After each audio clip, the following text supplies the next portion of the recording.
አሁን በዚህ ትምህርት ስንማማር ከዚህ ትምህርት ፍጻሜ እንዲኖራችሁ የምፈልገው ነገር እመቤታችን ምናችሁ ናት ብትባሉ እናቴ እንድትሉ ነው። ሁላችሁ እስኪ እናቴ በሉ። እመቤታችን ምናችን ናት? አሁን የእሷን እናትነት ይዘን እንሄዳለን። የእናትነቷ በረከት ይደርብን።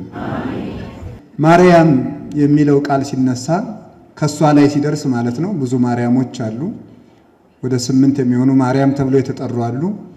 የሷን ማርያም የሚለውን ስም ስናነሳ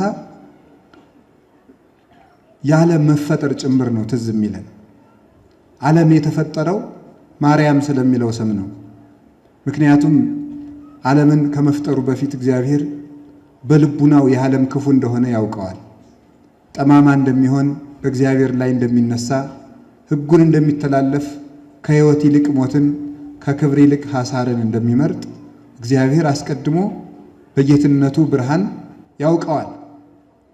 እንደ ክፋቱ መጠን ደግሞ የሰው ልጅ እንደተደረገለት መጠን በዚያው ልክ ማመስገን ሲገባው በረከትን የሚያክል በደል በድሏል።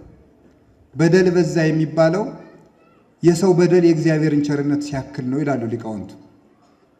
የሰው በደል የእግዚአብሔርን ቸርነት ሲያክል በደል በዛ ይባላል። የእግዚአብሔርን ቸርነት ሊተካከል የደረሰ እግዚአብሔር ሰውን አምላክ ያደረገውን ያህል ሰው አምላክን ገልብጦ አምላክ መሆን ሲፈልግ የእግዚአብሔርን ቸርነት የሚያክል በደል ይባላል። በዚህ ዘመን ሩያነ ኮኑ ነው ያለ ባለቅኔው። በዘመነ ሳምኒት ዕለት ሰብ በአመፃ ወእግዚአብሔር በምሕረት።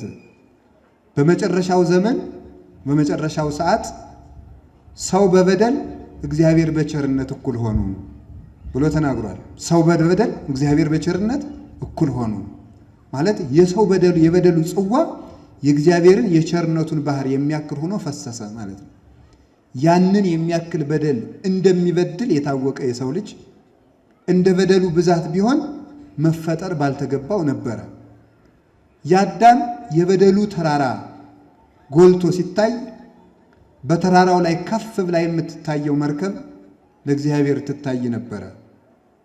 የአዳም የውድቀቱ ገደል ዝቅ ብሎ ለእግዚአብሔር በታየበት በዚያው መስመር አዳም የሚመረኮዛት የሕይወት በትር ትታይ ነበረ።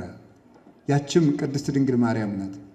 አዳም በኃጢአት እንደሚረክስና እንደሚተዳደፍ ከመዓዛ መለኮት ወጥቶ ፍጉግ በሆነ በአጋንንት ክርፋት እንደሚታይ እንደሚያዝ ለእግዚአብሔር በታየበት በዚያው ዓይን ሕይወቱ የሚጣፍጥባት የሽቱ ሙዳይ መዓዛ መለኮትን የወለደች እመቤታችን የፈውስ ሙዳይ ለእግዚአብሔር ትታይ ነበረ። አዳም የብርሃን ልብሱን ከነሚስቱ ተገፎ በግራ አጋንንት እንደሚጠቀጠቅ በታየበት በዚያው ዓይን ከድንግል ማርያም የብርሃን ልብስ እንደሚሸመንና ያንን ልብስም ዓለም መልሶ ለብሶ እንደሚነሳ የሸማኔቱ ጉድጓድ ስራን ከነሰሪው አንድ አድርጋ የምትይዝ እውነተኛይቱ የሸማኔ ጉድጓድ የልብሳችን ቤት የርቃናችን ክዳን እሷ እንደምትሆን በእግዚአብሔር ዓይን አስቀድማ ትታይ ነበር። ዓለም ከመፈጠሩ በፊት ያልታየ ፍጥረት የለም። እንኳንስ ሌላው ሰይጣንም ቢሆን ታይቷል። ሰይጣን ጠማማነቱ ሲታይ ማርያም ቅንነቷ ይታይ ነበረ። ፍጥረቱ እንስሳት አራዊቱ ታይቷል። ሲታይ ግን ዓለም ከነጥፋቱ ሲታይ እመቤታችን ከነቅድስናዋ ትታይ ነበር እና እግዚአብሔር ዓለም ከመፈጠሩ በፊት ዓይኑ ያረፈባት መሬት እመቤታችን ነበረች። ዓለም እመቤታችን ለማመስገን ተፈጠረ የተባለበት ምክንያት እሱ ነው።